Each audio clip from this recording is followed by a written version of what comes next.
அனைவரது வீடுகளிலும் சாதி வித்தியாசமின்றி அம்பேத்கர் படத்தை வைக்க வேண்டும் என அமைச்சர் துரைமுருகன் வலியுறுத்தியுள்ளார்.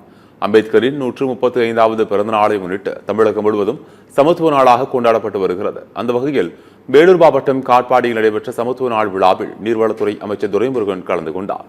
அப்போது பேசிய அவர், அம்பேத்கர் என்ற ஒரு மாமனிதர் ஒரு சாதிக்குரியவர் அல்ல, ஏழை எளிய மக்கள் என அனைவருக்காகவும் பாடுபட்டவர் என்று கூறினார். அம்பேத்கரின் படத்தை அனைவரது வீடுகளிலும் சாதி வித்தியாசமின்றி வைக்க வேண்டும் என்றும் கோரிக்கை விடுத்தார். அம்பேத்கர் என்கிற மாமனிதர் ஒரு ஜாதி கூறியவர் அல்ல, ஒரு ஜாதிக்கு பாடுபட்டவர் அல்ல, ஏழை எளியவர்களுக்கும் எல்லா ஜாதிக்கும் பாடுபட்டவர் அம்பேத்கர். அவர் யாரோ சில பேர் ஒரு அறிஞர் தலைவர் என்று குறுகிய வட்டத்துக்குள் அழைத்து விட்டார். இந்தியாவின் கான்ஸ்டிடியூஷன் அறிஞர்களுக்காக உருவானதா? எல்லா இந்தியர்களுக்கும் உருவானது.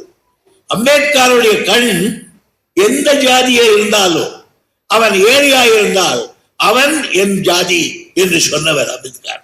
எனவே அவருடைய பிறந்த நாளில் நான் ஒன்று சொல்லுவேன், நியாயமாக பார்த்தால் எல்லோருடைய வீடுகளிலும் ஜாதி வித்தியாசம் இல்லாமல் அம்பேத்கருடைய படம் இருக்க வேண்டும்.